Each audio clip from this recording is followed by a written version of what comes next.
Today we'll talk about mutual fund chapter, a very important chapter which is very practical.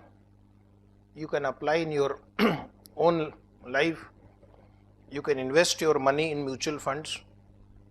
Nowadays there are a lot of advertisements on TV promoting mutual funds. So even though there is a lot of promotion about mutual funds, still there can be some unawareness. So in this discussion, we are going to cover all about mutual funds, the various types of schemes that they promote, and which are the risky mutual funds, which are less risky mutual fund. We will see them. So first, what is a mutual fund? Mutual fund is a financial intermediary. Mutual fund is a financial intermediary. That means it connects two people. There are people who have surplus cash, surplus income, surplus asset, and there are people who need money, who want to invest in their business.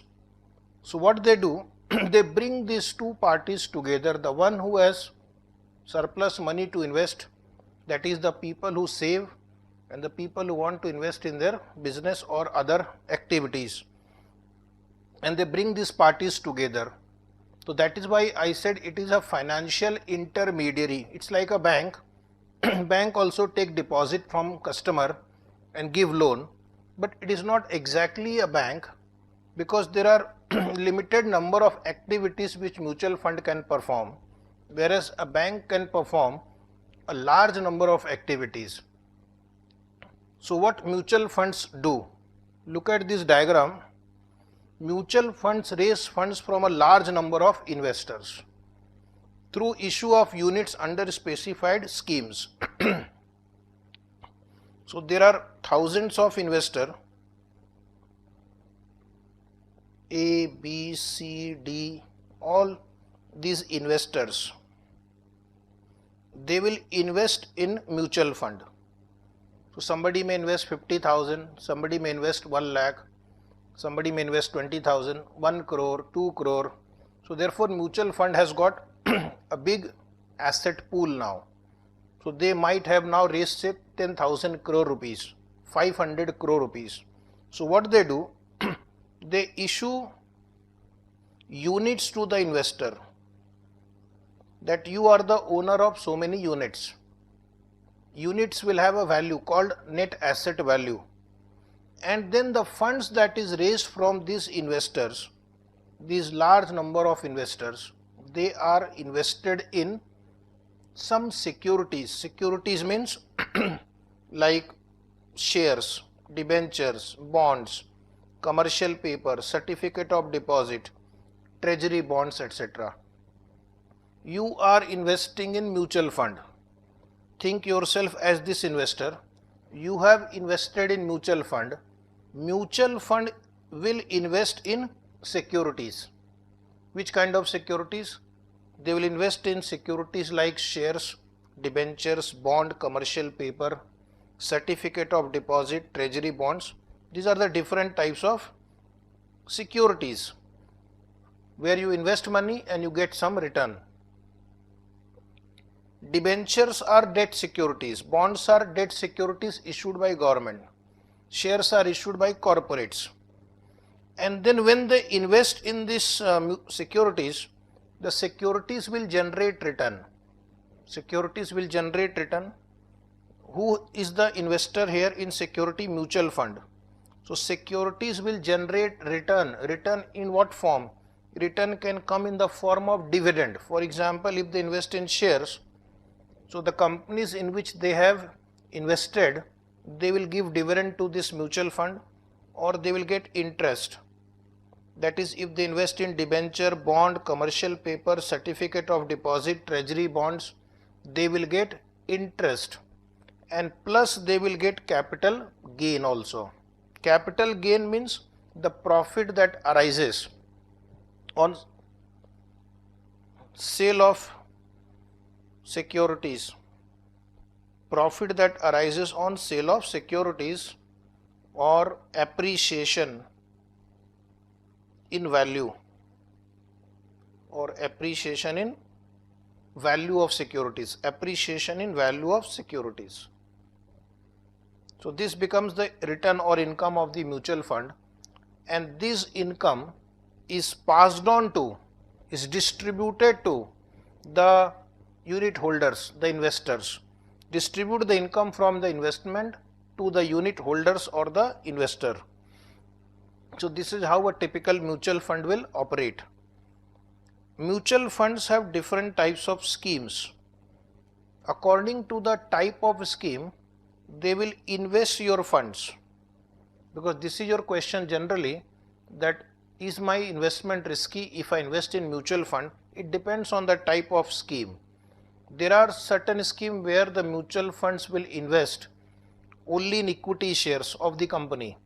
So if they invest in equity shares of the company, so indirectly your money gets invested in equity shares, and therefore you will have a high risk. But if they invest in treasury bond or bonds issued by the governments, if you invest in mutual fund and mutual fund in return invest in bonds and treasury bonds and commercial paper, the risk will be less. So it depends on the type of scheme. About the scheme we will discuss little later. So if it is an equity scheme, then the risk is high. If it is a debt scheme, the risk is low. And there is something called balanced fund also. Under balanced fund, the risk is moderate, neither too high nor too low, because they invest around 50 to 60% in equity and remaining in bonds. So according to your risk taking ability, you choose the mutual fund scheme, and accordingly your money gets invested, and you know it in advance where your money will be invested, because the mutual fund gives you all the necessary details. Then the question you will ask, why don't the investor himself invest directly in the securities? What is the need to go through the mutual fund route? The answer is that many investors may not have the awareness about the share market, about different types of securities. For example, if I ask you, where will you buy commercial paper? First question will be, what is commercial paper? You don't know. Second question, how do I buy it? What is the procedure? What is the form involved?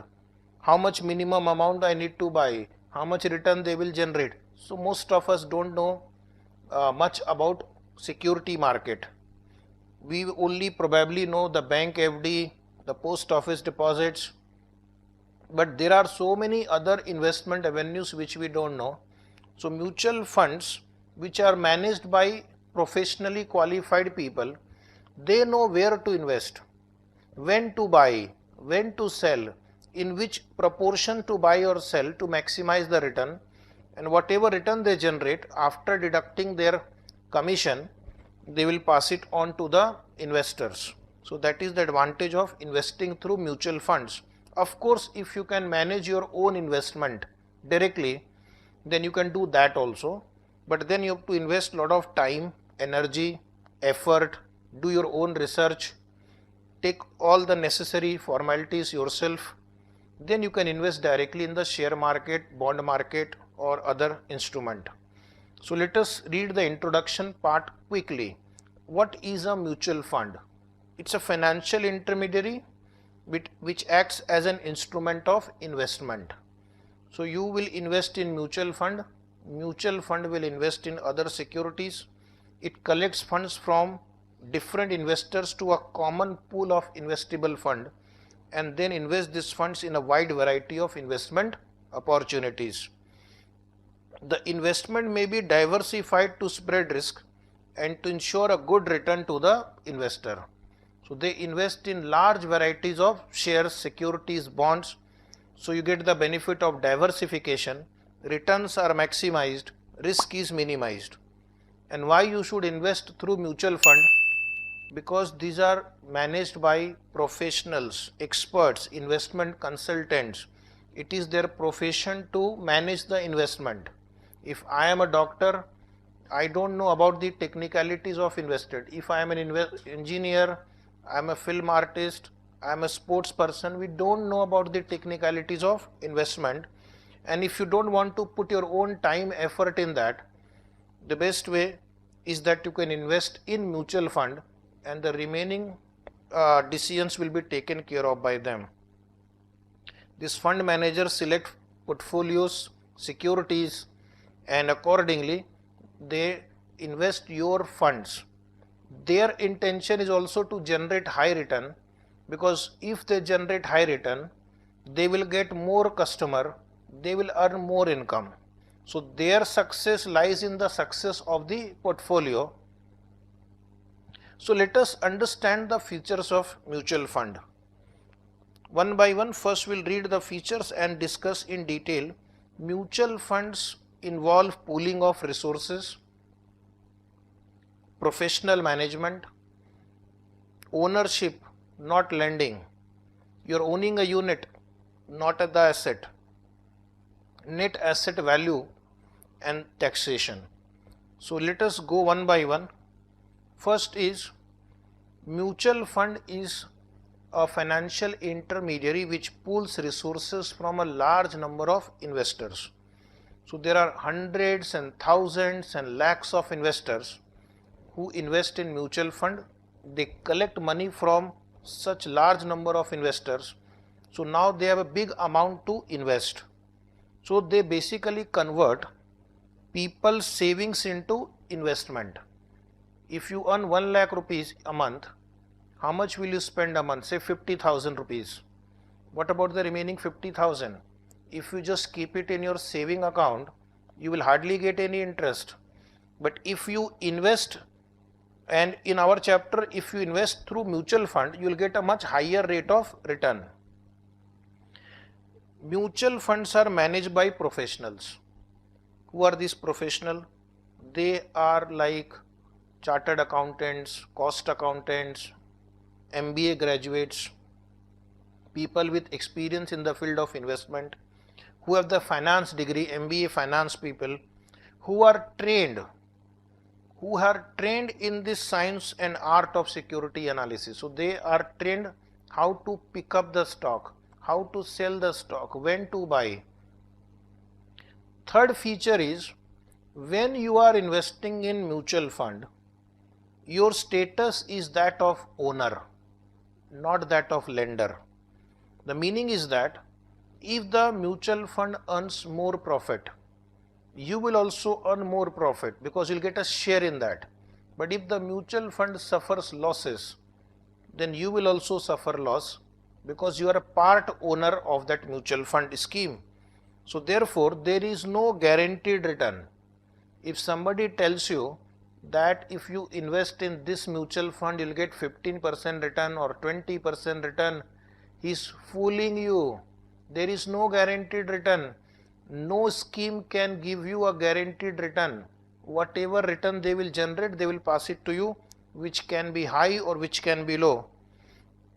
There is no fixed rate of interest on the mutual fund. This question normally people will ask those who don't know about mutual fund, how much rate of interest I will get, how much rate of return I will get. So be aware, there is no fixed rate of interest or fixed rate of dividend or fixed return.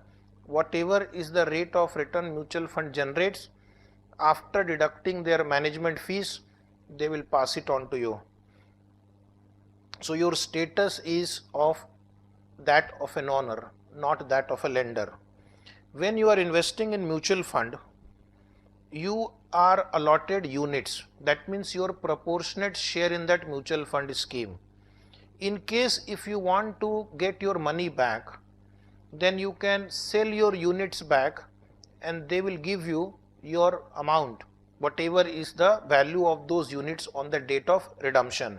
You cannot claim the assets of the company. You cannot say that against this 1000 unit, give me this asset, give me these shares, give me this computer. No, you can't do that. When you invest in mutual fund, then there is something called net asset value. You will buy the units at net asset value, you will redeem the units at net asset value. How is this net asset value calculated? Net asset value means the assets of the mutual fund scheme divided by number of units they have issued. Assets divided by number of units.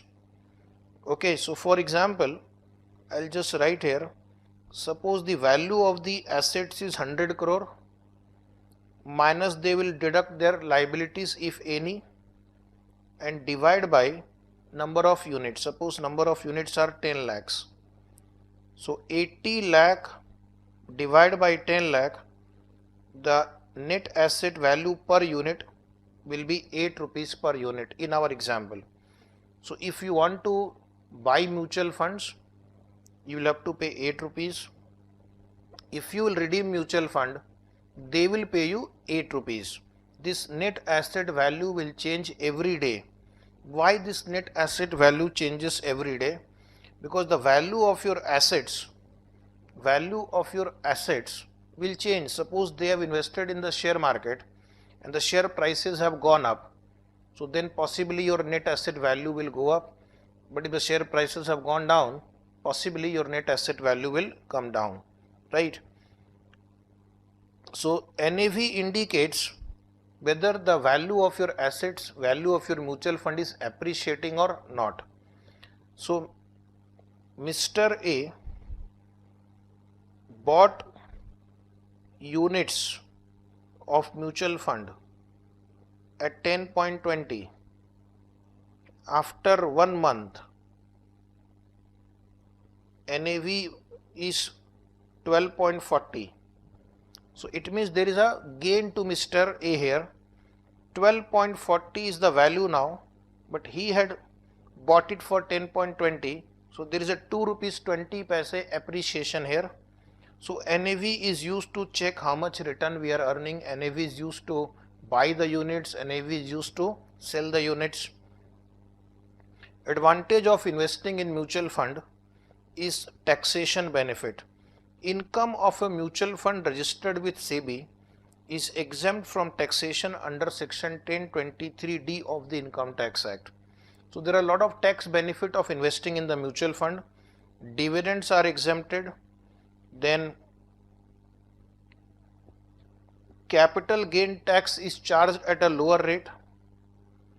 Capital gain tax is charged at a lower rate. But about taxation, you have to read the latest tax law because it keeps changing. And then you can invest in equity linked saving scheme under section 80C, and you will get tax deduction up to rupees say 1.5 lakhs.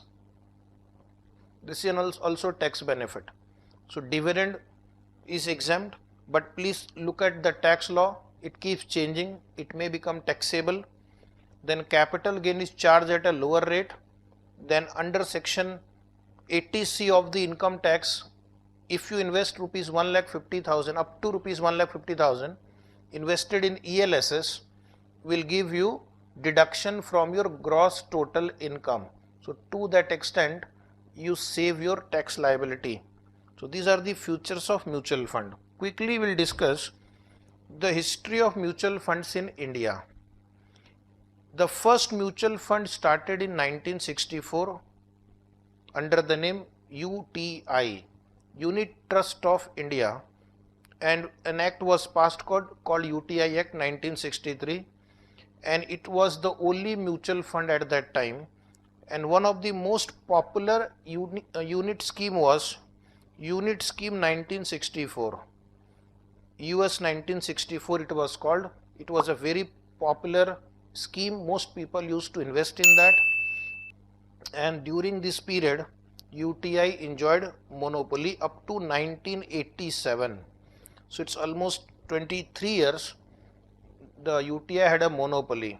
But then what the government did, it started other public sector mutual funds in the second phase. Second phase was from 1987 to 1993. So public sector units like SBI, started SBI Mutual Fund, Canara Bank started Can Bank Mutual Fund, LIC started LIC Mutual Fund, Indian Bank started Indian Bank Mutual Fund. So all these are still public sector units. That means where the majority stake is with the government. But now during this period, the competition among mutual funds started. UTI was no longer a monopolist now. It had to face competition from other mutual funds, and the competition started increasing. Mutual fund industry started expanding. Then came phase 3. In phase 3, even private sector mutual fund and foreign mutual fund companies were allowed to start their mutual funds in India. And this period there was a huge competition. So many mutual fund houses started operating in India. So you will see around you now Reliance Mutual Fund, ICICI Mutual Fund is there, HDFC Mutual Fund, okay, Tata Mutual Fund, and so many. Even foreign companies like Franklin Templeton, DSP, BlackRock, Fidelity, they started operating mutual funds in India. Technology was brought into mutual fund. Now you can do the transaction on your mobile also. And during this period, for the first time, SEBI mutual fund regulations started. That means SEBI started regulating the mutual funds. Lot of public money was involved. So there is need to protect the interest of the public, and hence the regulations started, and these regulations were very tough. Only if you can follow these regulations, you are allowed to operate mutual fund schemes in India. And now we are in the phase 4, when mutual funds no longer remain the domain of the public sector. The competition has intensified, and a new set of regulation, SEBI 1996, was introduced. Paragraph next says role of mutual funds in the financial market. Mutual funds play a very important role. Nowadays, for your information, they are managing funds of lakhs of crores of rupees, which means there are lakhs of people who had saved money, and now that money has got channelized into productive investment, because they invest in the capital market, share market. So this money gets utilized by business people for productivity, for buying capital goods, buying factories, giving employment. So savings which were idle have been channelized into productive investment. They offer different types of scheme to attract different investors.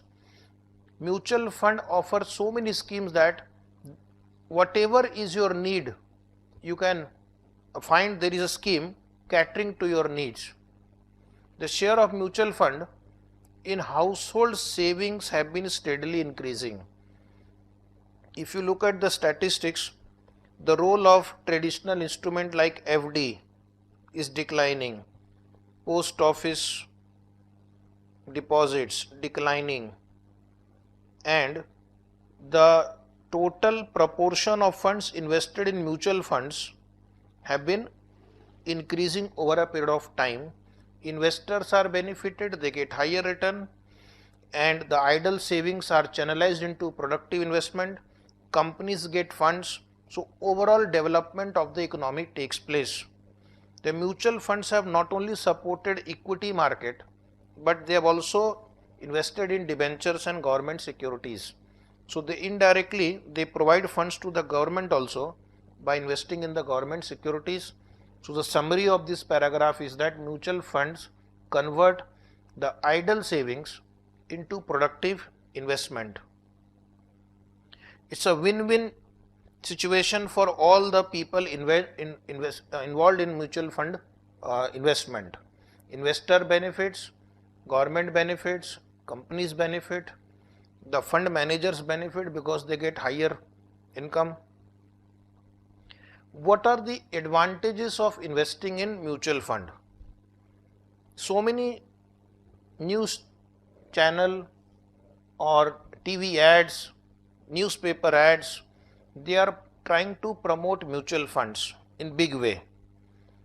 So let us summarize what are the benefits of mutual fund investing. Point 1, I have told you, they are managed by professionals, highly qualified, talented people who have the expertise, who have been trained in the art and science of security analysis. So they select the securities, they decide which security to buy, which security to sell, what should be the proportion in which they should buy and sell. So as an individual, I don't have that much knowledge. If you are a cricketer, okay, Virat Kohli, so you may be earning hundreds of crores of rupees in a year, but then you don't know how to analyze the balance sheet of the company, how to decide where to invest. So he would invest in this mutual fund. MSD also invest. Mahendra Singh Dhoni, I have planned for my retirement by investing in mutual fund. In one of the ads I have seen him speaking this, because he knows that he does not have that much professional expertise to choose the securities. Better let the professionals do their job, and you being a cricketer, focus on your work. You being a doctor, you being an engineer, you being a film artist, you focus on your work. The investment is a separate art altogether. So let the professional do their duty. Second benefit is that low cost, high value portfolio diversification. Portfolio diversification means investing in different classes of asset, different types of securities, so that your risk is diversified, risk is reduced. Okay, but as an individual, if you try to do that, it will require a lot of money to invest in different class of asset. But when you invest in mutual fund, they collect funds from large number of people. So a mutual fund can invest in 150 securities, but can an individual who earns 40,000 rupees per month, or say 1 lakh rupees per month, can he invest in 150 securities? To invest in 150 securities, you may probably require 3.5 lakh. But you say, I can only invest 15,000 rupees per month. So what you cannot do directly, you can do it indirectly through investment in mutual fund, because they will collect funds from a large number of people like you. So they have accumulated funds of hundreds of crores. They can diversify into many securities. Third advantage comes from the second advantage. When you invest in mutual fund, your risk is diversified, your risk gets reduced. Individually, you may not be able to do that because of limited funds. You may not be able to invest in 150, 200 securities or different types of asset class. But when you invest in mutual fund, your money gets channelized into multiple investments. So you get the benefit of low cost diversification. Diversification reduces the risk. Next is reduction in transaction cost also. When you invest in mutual fund, your transaction cost is very, very low compared to other investment. You get the benefit of professional advice. They don't charge you separately for professional advice. They don't charge you for selection of securities, and they charge you a very limited amount of money for managing the mutual fund. Compared to direct investing, where the brokerage is very high, if you invest in mutual fund, there is a very low cost. Mutual funds buy in bulk. Mutual funds buy shares in one lot 50 crore rupees, 100 crore rupees, 10 crore rupees. Brokerage charge to them is very low. If you as an individual want to buy shares, the brokerage would be very high. So that benefit of low transaction cost is also passed to the investor. Why mutual funds are so popular? because they offer the benefit of liquidity. You can sell your mutual funds anytime. Within 3 working days, the amount will get transferred to your bank account. In some schemes, the amount get transferred to your bank account within 1 day also. So that is the benefit of liquidity. Only the liquidity benefit is not there if you invest in ELSS scheme, because you have got the tax benefit. So there is a 3-year lock-in period. For 3 years, you can't sell, you can't redeem this equity linked saving scheme mutual fund. Otherwise, in all other schemes, you can convert into cash in short notice. And then next benefit is convenient administration. Managing your mutual funds have become very easy now. Very, very easy, because you can get all the information that you need about your mutual fund investment. They have the website. You can log into their website and you can see which units you have bought, when did you buy, how much dividend that you have received, how much return you have earned, how much capital gain you had. In fact, now there are mobile apps available, so that has made your task much easier.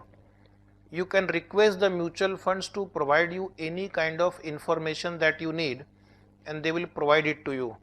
You can use the statement of mutual fund for your accounting purposes also. So there is almost zero paperwork now. You can buy, sell online, you can get all the statement online, you can download the statement.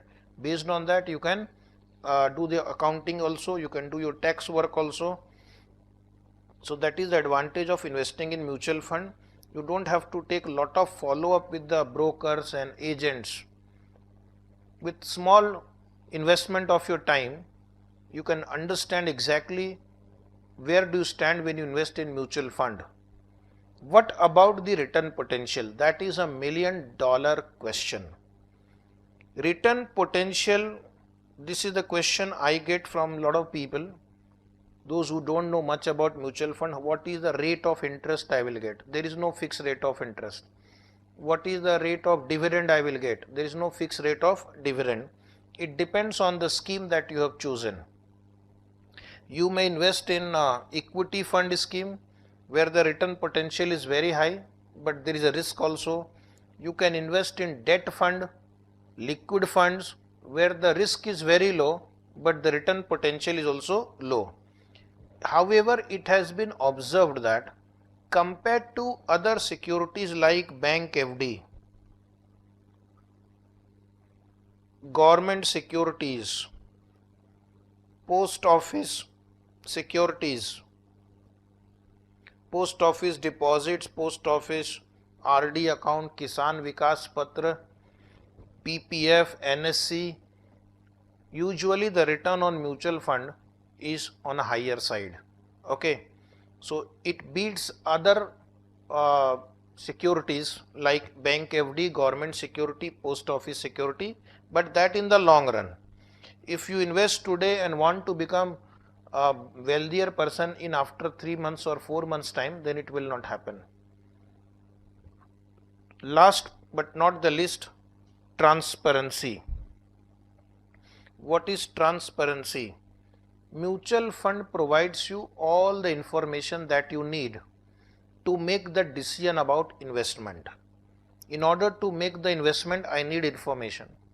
Whatever information that is needed by you to take the decision is available to you, and you can check them. Like for example, you want to know the history of past return. They will provide you how much rate of return this scheme has earned in the last 5 years, last 3 years, last 2 years, last 1 year, last 6 months, like that. You want to know who is the fund manager? They will give you the name of the fund manager. You want to know what is the proportion of investment in equity or debt or which security they will invest, that information is also available. What are their charges when you buy or sell mutual fund? That will also be disclosed to you. if you need any other information, you can ask them. That will also be provided to you. And then SEBI regulates them, so they have to give lot of disclosures.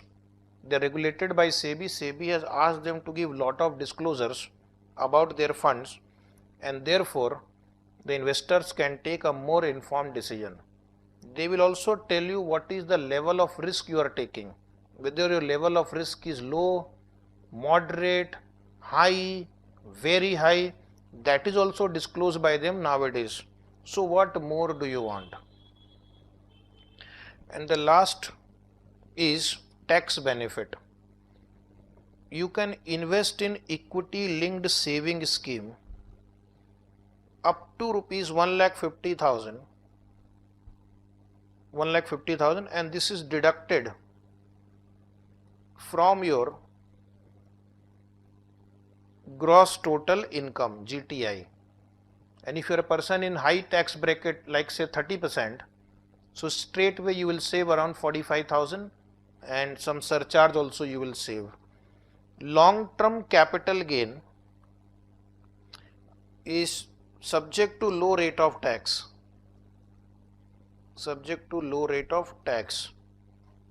So these are some advantages. So if you are a taxpayer, then understand that mutual fund investment will help you to save taxes also. So you can take the benefit of that. When I tell you the advantages, it is my duty to tell you the disadvantages also. But disadvantages are very few. First disadvantage is that the success of the mutual fund depends on the skill, experience and analysis of the professional managers. That is the person who is managing the mutual fund. They are ultimately individuals. They have some skill, some talent, experience, intuition to take the judgment. Some investors invest assuming that this fund manager is going to manage my funds. Mr. A invested in HDFC mutual fund assuming that this fund manager will manage my funds. If that fund manager leaves, then it will be managed by some other person and you can't do anything about it. You can't choose your fund manager.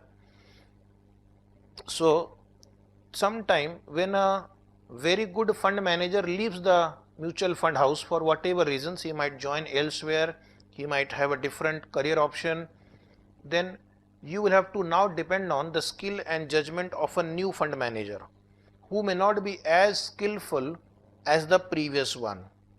Either you redeem your units or you deal with the other fund managers.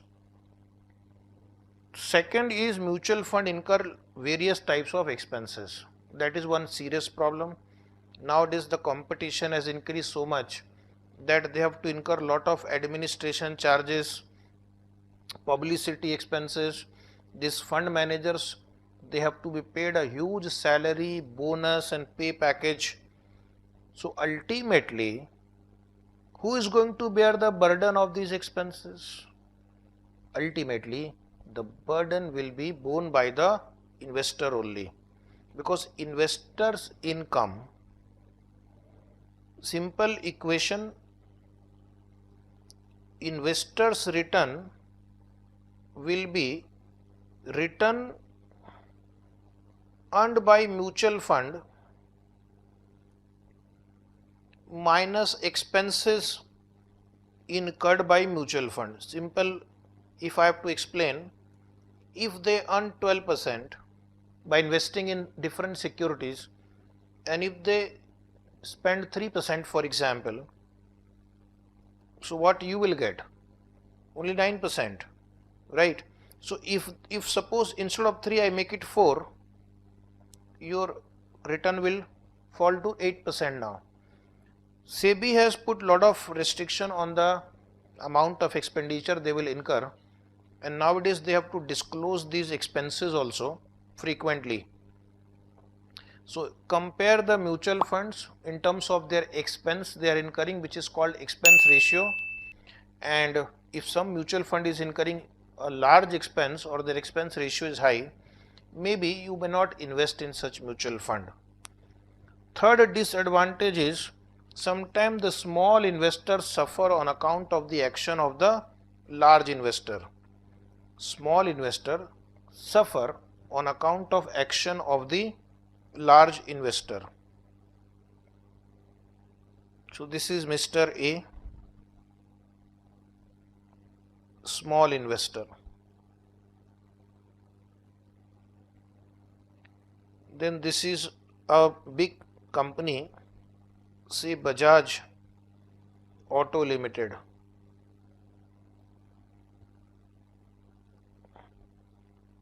He is a very large investor because they also invest their surplus money in mutual fund. They have invested in the same mutual fund. Mr. A has invested 2 lakh rupees.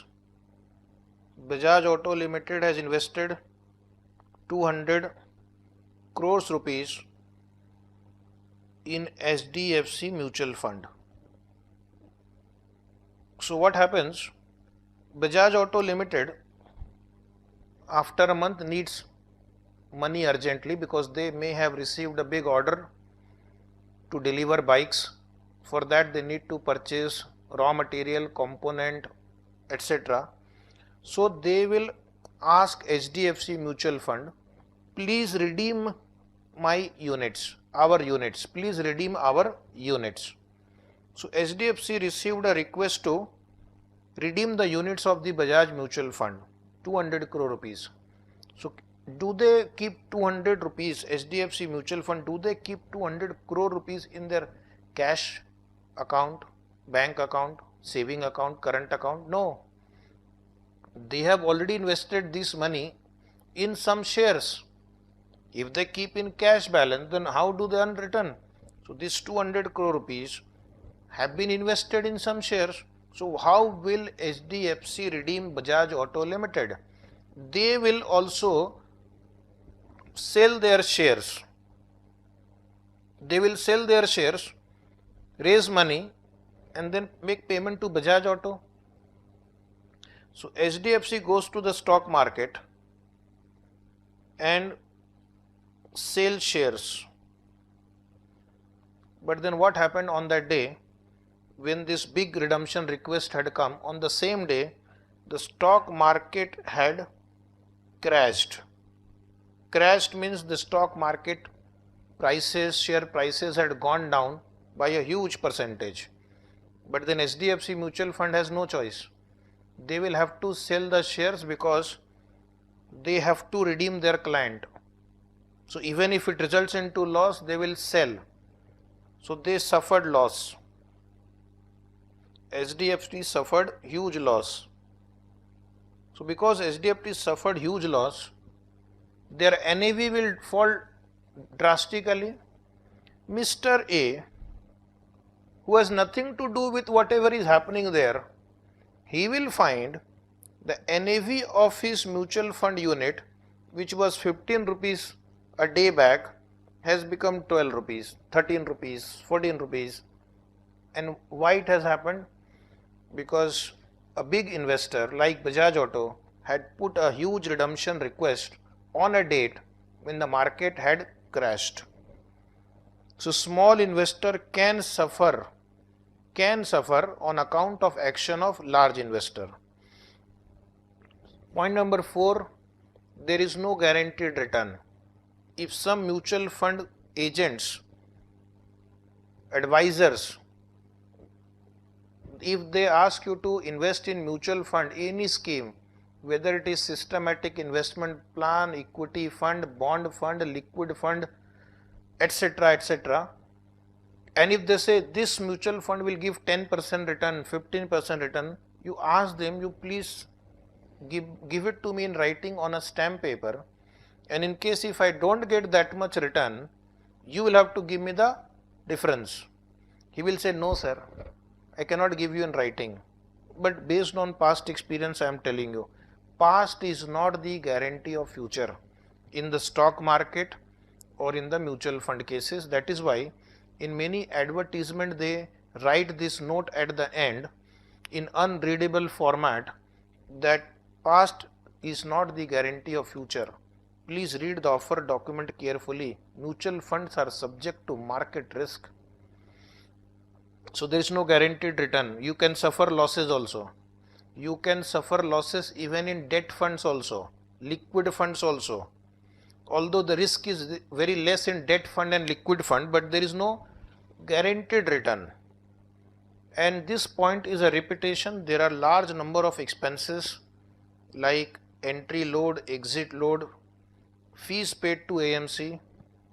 What is entry load?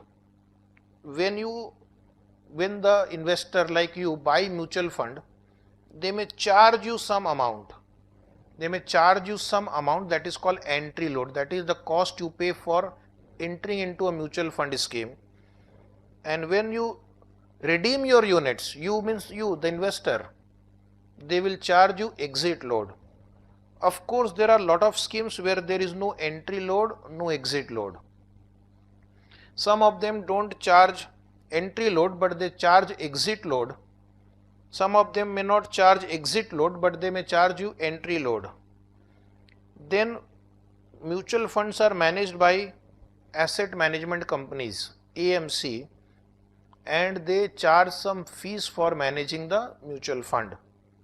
Nothing is free, so there is a cost involved, but of course this cost is relatively lower compared to other avenues. Then there were cases of unethical practices also in case of few mutual fund.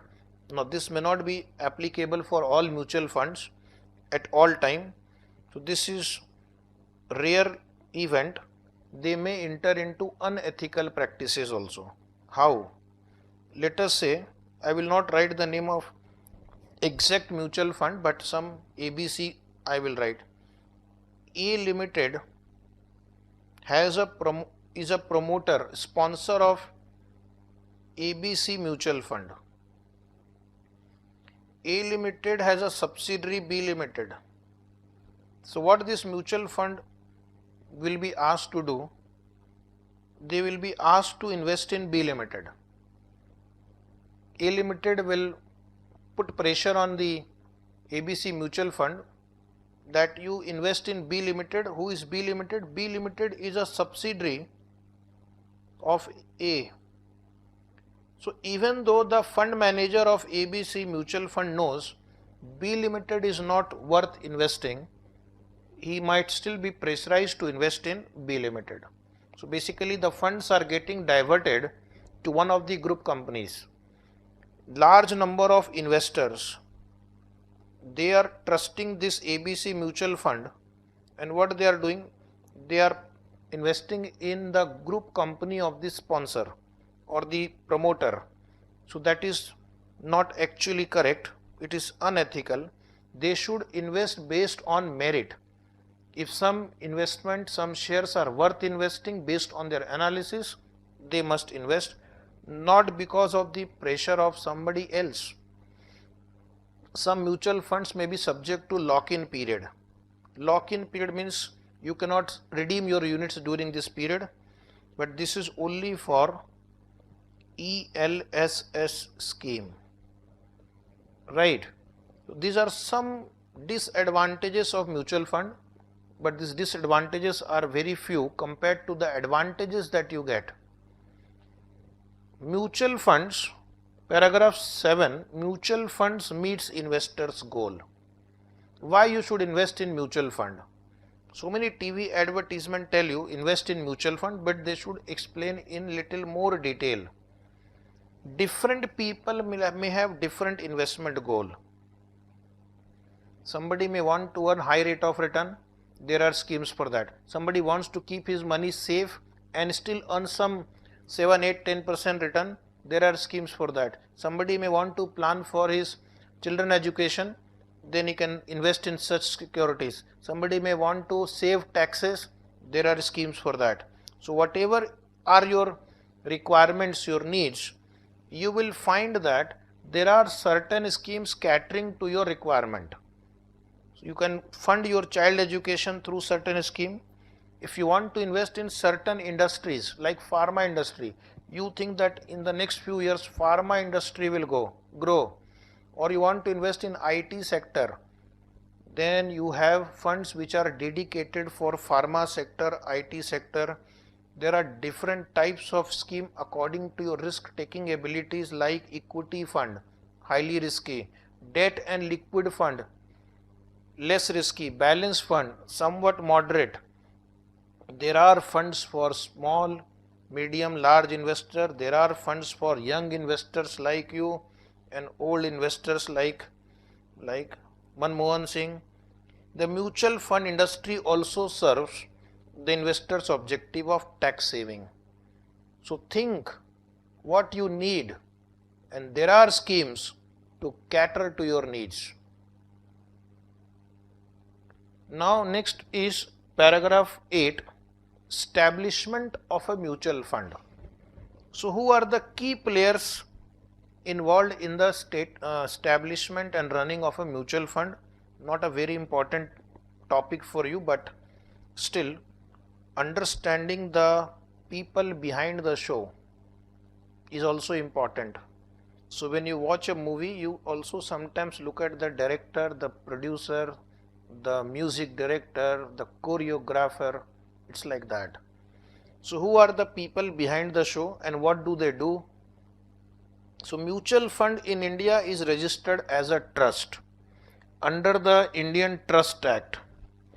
So they have to follow all the rules and regulations of Indian Trust Act. Mutual fund is promoted by the sponsor. So sponsor is promoter. Just like a company is promoted by somebody, mutual fund also has to be started by someone. Anything to come into existence has to be promoted by someone. So that someone in case of mutual fund is called sponsor, promoter. So usually these are large corporates. You will find that HDFC mutual fund promoted by HDFC, SBI mutual fund promoted by SBI, Reliance mutual fund promoted by Reliance. So this way, usually these are big corporates which big companies which sponsor a mutual fund. They put initial capital. If you want to write, you have to write quickly. They put initial capital. They fulfill all formalities. Just like in case of company, whatever documentation formality, procedural formality, legal formalities are required, taking approval, applying to SEBI, then identifying trustees, identifying asset management companies. So all these other entities also are identified by the sponsor and they enter into agreement with such people. So that is sponsor, the one who brings the mutual fund into existence. Then mutual funds, as you can understand, are managing funds of large number of people. So public money is involved. A person like you who earns 1 lakh rupees a month or 5,000 rupees a month as stipend, you have invested in mutual funds, so you are taking the risk. Somebody should be there to protect the risk, protect you from the risk. So that person is called trustee. Trustee appointed by sponsor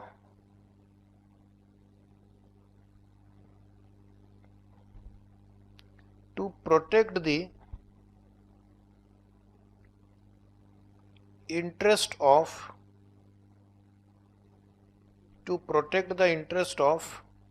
investors, to protect the interest of investors. And it is an independent unit, independent company.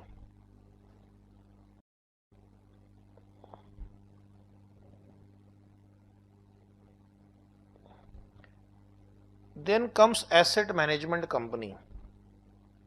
Asset management company is the brain of mutual fund. Why it is brain? They take investment decisions. They take investment decisions. So every mutual fund has an asset management company, because somebody has to be there to take your investment decision, when to buy, when to sell. They design new schemes also. In order to raise funds, they may come out with new schemes. They earn commission.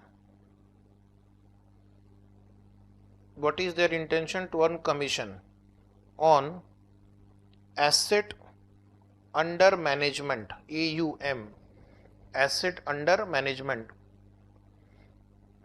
They earn commission on asset under management.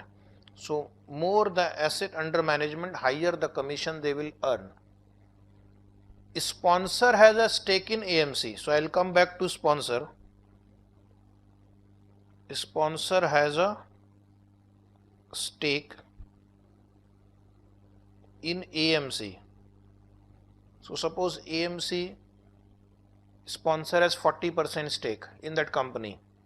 So if AMC earns 100 crore rupees in a year, out of 100 crore, it means 40%, 40 crore will go to the sponsor. That is why the sponsor is interested in floating a mutual fund.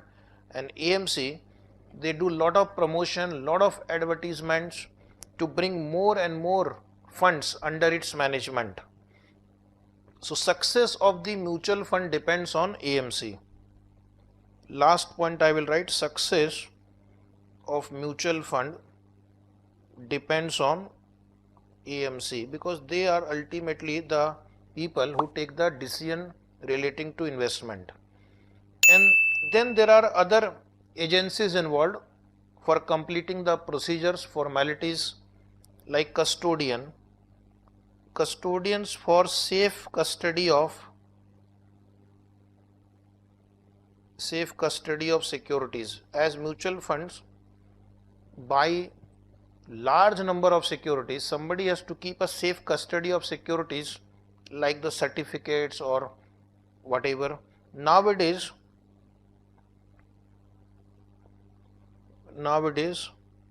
securities are held in demat form. Securities are held in demat form with depository. So either custodian or depository will keep a safe custody of the securities of mutual fund. And then one of the main agencies involved is banker for transfer of funds.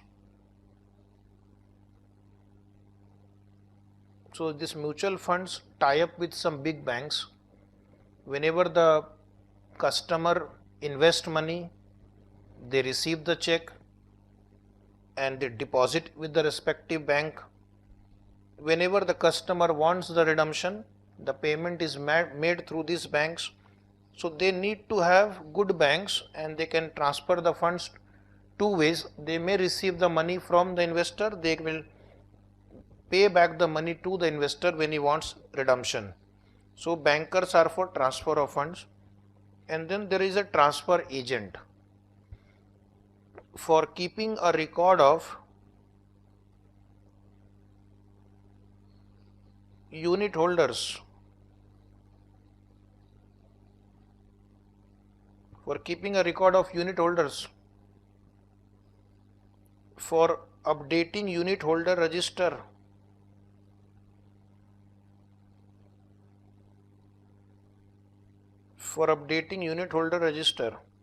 and they provide such other formalities, other services to the investor. So at any point of time, if you want to know how many units I am holding, when did I buy, when did I sell, this transfer agents, they have got all the information about your records. So these are the people involved in establishment of a mutual fund. paragraph number, this is signal just before paragraph 7, signals highlighting the exit of the investor from the mutual fund, tick mark. When should you exit from a mutual fund scheme? You have invested in a mutual fund scheme, but then it is not necessary that you have to remain stayed forever. Consistently, continuously, periodically, you should review your portfolio, your investment. Even if it is mutual fund, you need to review whether my objectives are satisfied or not. So one thing you must check is performance. Nowadays there are a lot of websites where the performance of different mutual fund in the same category can be compared. So if you have invested in the equity fund, say for example HDFC equity fund, you can compare the performance with let us say Reliance equity fund or others, compared for some years, 1 year, 2 year, 3 year, 5 years, and you are finding that this scheme is continuously underperforming.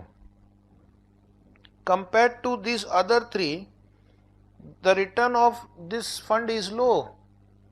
So why to remain invested in this? Why don't you shift to the other which are giving you higher return? Sell this and buy others. This is just example. Okay. Or sometime you have invested in, let us say, HDFC Sensex fund. What is HDFC Sensex fund? They invest in the 30 shares of Sensex. So these 30 shares are India's top 30 blue chip companies, best companies. As an individual investor, you don't want to invest in 30 shares. You can invest in the HDFC or any such mutual fund, Sensex fund, Nifty fund, and they will invest in the 30 shares. Now what happened? This HDFC Sensex fund gave a return of 10% during a year, but the Sensex have appreciated by 15%. Next year, 10.5% return. Sensex have appreciated by 17%. So consistently this scheme is underperforming compared to peers, compared to the benchmark index. Then what is the point in continuing? You can change the HDFC mutual fund scheme. Second point, changes in the objective of the mutual fund. The mutual fund's objective can change. For example, from less risky security, now they want to invest in more risky securities. But investor will say, no, I don't want to take more risk. Then you can sell the mutual funds. Investor's objective changes. When he invested, he wanted to take risk. He was young. But then lot of uncertainties happened. After 5 years, now he is not the same person. Now his risk appetite has gone down. So he would sell his investment in, say, equity fund and transfer the money to debt fund or balance fund. And fourth reason I have told you earlier also, the fund manager changes. Old fund manager either leaves or he is replaced by another fund manager who may not be as experienced, skillful, talented as the previous one. And therefore you may think of changing your scheme. Come to now directly, today you do one homework, you read these regulations, paragraph number 9. Not very important. Important terms I have explained. The important thing now to be discussed is mutual fund schemes. If you want to invest in mutual fund, then you must understand that mutual fund schemes are different from each other. There is a different objective and each scheme will serve certain purposes. So therefore in the beginning only I said there is no guaranteed return, and you can't really say how much rate of return you will earn because it depends on the scheme that you are investing in. So I have made a small list of mutual fund schemes. Broadly they will be divided into two. All mutual funds will be broadly divided into two categories: open-ended and closed-ended scheme.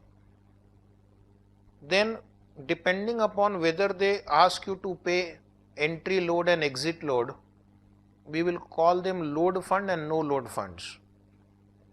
Based on your investment objective of the investor, the mutual funds can be income fund, growth fund, balanced fund, tax saving funds. And based on where do these mutual funds invest your money further, it can be money market fund, gilt fund, debt funds, equity funds, index funds, like that. Based on ownership, who owns that mutual fund, who is the sponsor? It can be public sector mutual fund, private sector mutual fund, foreign mutual fund. And there are some special funds like international fund, offshore fund, sectoral funds, and funds of funds. So next 5 to 10 minutes we will try to understand these different types of schemes.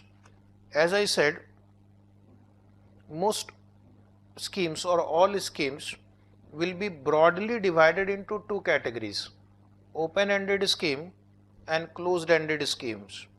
So what are open-ended schemes? First you see open-ended scheme. Open-ended schemes sell and repurchase the units of mutual fund on a continuous basis. That means there is no closing date, there is no maturity date. You can buy anytime, you can sell anytime, right? So once the scheme is launched, then there is no end date, there is no maturity date. Only in some cases when the mutual fund itself will close down, then it will be closed. But otherwise, like a company, its life goes on forever.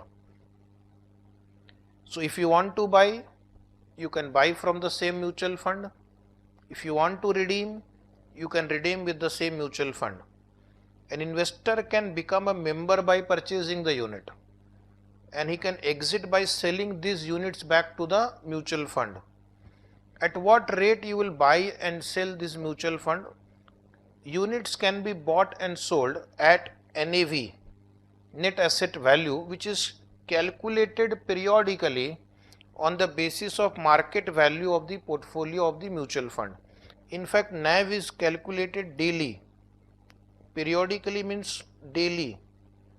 So every day they will calculate NAV, and at that NAV you can buy or sell the mutual fund. One of the most popular open-ended scheme was US 1964, but now also there are many open-ended scheme. In fact, more than 90% schemes are open-ended scheme. Majority of them are open-ended scheme, and majority means it's very high, 90% and above. You can buy anytime, you can sell anytime.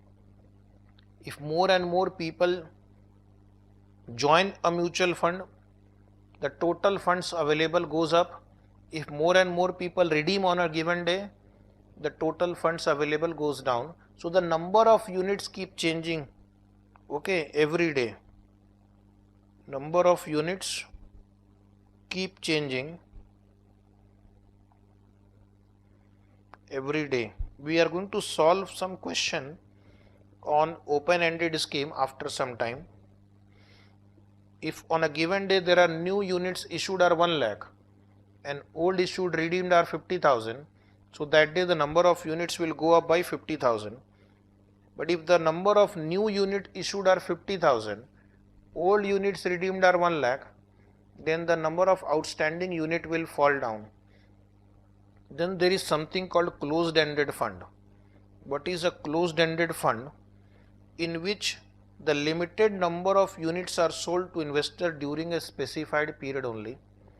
So I'll just tell you briefly, then we can read. Suppose a mutual fund wants to come out with a new scheme. It wants to come out with a closed-ended scheme. So what it will do? First it will go for new fund offer, which is sometimes called IPO, but the correct terminology would be NFO, new fund offer. It is like IPO of a company share, but we will call it NFO. So this is mutual fund and this is investor. So NFO, units are issued to investor, investor invest in the mutual fund. This NFO is open only for few days. During new fund offer period, you can buy or sell, you can buy directly from the mutual fund. After that, these closed-ended schemes are listed on the exchange, and then if you want to buy or sell, you have to buy and sell through the exchange. Once the period is over, once the specified period is over, then what they will do? They will sell the units. They will sell all the investment. Suppose it's a 3-year closed-ended fund. After 3 years, they will sell all the investment of that scheme. They will pay all the liabilities of that scheme. Whatever net amount will remain, net asset, net cash they will receive, will be distributed proportionately to the unit holders. In case if you want to sell them after the new fund offer period is over, you can trade them in the stock exchange. However, all the closed-ended scheme are redeemable at the end of the specified period, when all the investment of the scheme are sold and the proceeds are distributed among the unit holders on a proportionate basis. One of the most popular open-ended scheme was UTI Master Gain Share, closed-ended scheme. Next point is, you have to write down in your notebook a small note I will dictate. Difference between open-ended and closed-ended funds. Difference between open-ended and closed-ended funds. Difference between open-ended and closed-ended funds.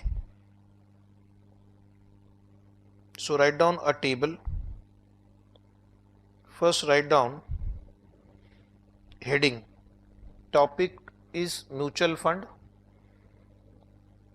and the subtopic is now difference between open-ended and closed-ended funds. Difference between open-ended and closed-ended funds. 4 columns you will draw. Serial number, parameter, open-ended fund, closed-ended fund. Serial number, parameter, open-ended fund, closed-ended funds. So write down first point, fund size. Fund size, open-ended fund, flexible, because more people buying units, the total funds available will go up. More people redeeming units than the one who buy, the funds available goes down. In closed-ended fund, it is fixed. Suppose it's a 1000 crore rupees fund, so they will raise 1000 crore rupees. In future, there is no transaction between mutual fund and the investor. There will be transaction in the stock exchange which is between investor and investor. So funds available remains fixed. Of course, the value will keep going up and down because of price of the share going up and down. Point number 2, write down liquidity provider. Liquidity provider, open-ended fund itself. You will buy from the same mutual fund house, you will sell to the same mutual fund house. The liquidity is provided by the stock market, because you have to buy and sell in the stock market. Buy and sell this mutual fund units in the stock market. So there is liquidity, but that liquidity is provided by the stock market where these units are listed for trading. Next, sell price. Sell price means the rate at which mutual fund units are sold to the investor. Rate at which mutual fund units are sold to the investor. So it is equal to NAV plus load if any. NAV plus load if any. Point number 3, sell price. In case of open-ended scheme, whatever is the ongoing NAV of that day plus any load, any entry load, any charge. Load means charge. Closed-ended fund, because they are traded on the stock exchange, they may be trading at significant premium or discount to NAV. They may be traded at significant premium or discount to NAV. Traded at a significant premium or discount to NAV. So it may be above NAV, depends on how the market views about the future movement of that NAV, or it may be discount to NAV. Point number 4, right, availability. Availability. From where will you buy this mutual fund, open-ended mutual fund? So to buy open-ended mutual fund, you will go to the fund itself. You will go to the fund itself. And to buy closed-ended fund, you will buy it in the new fund offer, but after that through exchange where listed. So I will just add one more thing. Initially in new fund offer, NFO, and later if you can't buy in new fund offer, then later you can transact in stock exchange. Next point, number 5, intraday trading. Intraday trading. Can you do intraday trading? Means buy in the morning and sell in the afternoon or evening before the market closes. That is called intraday trading. Buying and selling within the same day, and if there is a difference in the price, you make profit. In case of open-ended fund, not possible, because they are not traded on the stock exchange. They are not traded on the stock exchange. Closed-ended fund, you can do it, but it is expensive. Can do it, but expensive, because you have to pay brokerage twice, and the difference should be too high for that purpose. So expensive. What about NAV? This is common. NAV are calculated daily now. Every day the mutual fund will calculate the NAV and disclose it to the public. And portfolio disclosure. What is their portfolio? That is also required to be disclosed now on monthly basis. So monthly disclosure. Portfolio disclosure have to be given monthly. What are the securities where they have invested? So these are some similarities and some differences. Last 2 points are actually similarity. So the heading should be similarity and differences between open and closed-ended funds. Come to next point. Point number 2, load funds and no load funds. Load funds and no load funds. When you are investing in mutual funds, they may charge you certain expense, charge you for investing. Ultimately, mutual fund is also an organization. It has an administrative setup. It has to pay salary. It has to pay rent.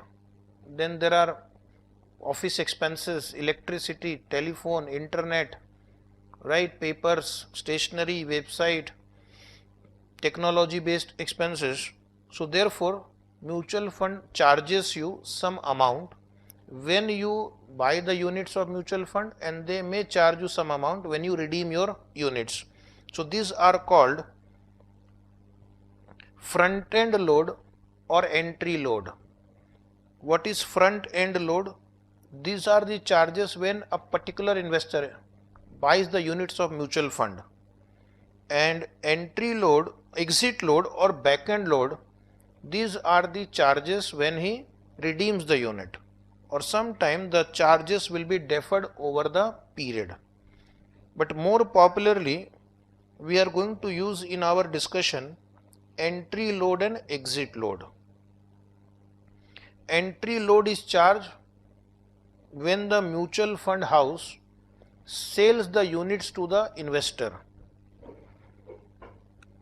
So I will now explain this entry load concept. Suppose this is mutual fund, HDFC mutual fund, and this is the investor. This is the investor, Kangana. Name of the investor, Kangana.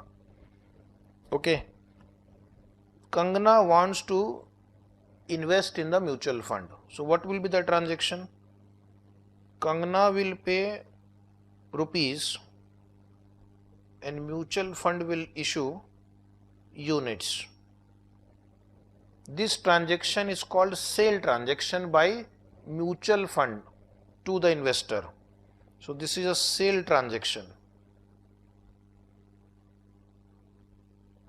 Sale and repurchase have to be looked at from investor's point of view. Mutual fund. Sale transaction. Mutual fund has sold units to investor. Mutual fund has sold units to investor. At what rate it will sell? Suppose on this date the NAV was 15 rupees and the entry load is 1%. Entry load is usually 1 to 2.5%, but nowadays it's not there for many schemes. So entry load is 1%. So how much would be the sale price? How much would be the sale price? The sale price will be 15 plus 1%. 15 plus 1% is 15.15. So Kangana has to pay 15.15 for 1 unit of mutual fund. So if she wants to buy 1000 unit, Kangana has to pay 15,000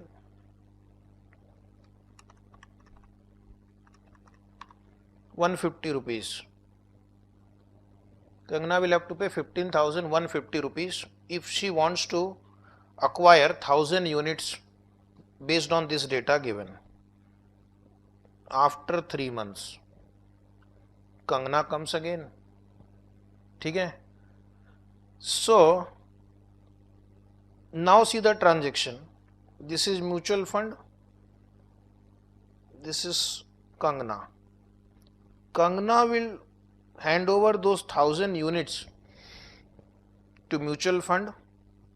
Mutual fund will pay rupees. So how they will do the calculation? Suppose after 3 months when Kangana comes to redeem the units, the NAV is 16.50 and the exit load is 0.5%. Exit load is 0.5%. So what is the amount per unit Kangana will get? 16.50 minus 0.5%. 16.50 minus 0.5%. So something around 16.4175. and if she is redeeming 1000 units, then she will get 16,417.50. 16,417.50. So this way the mutual fund charges you entry load and exit load.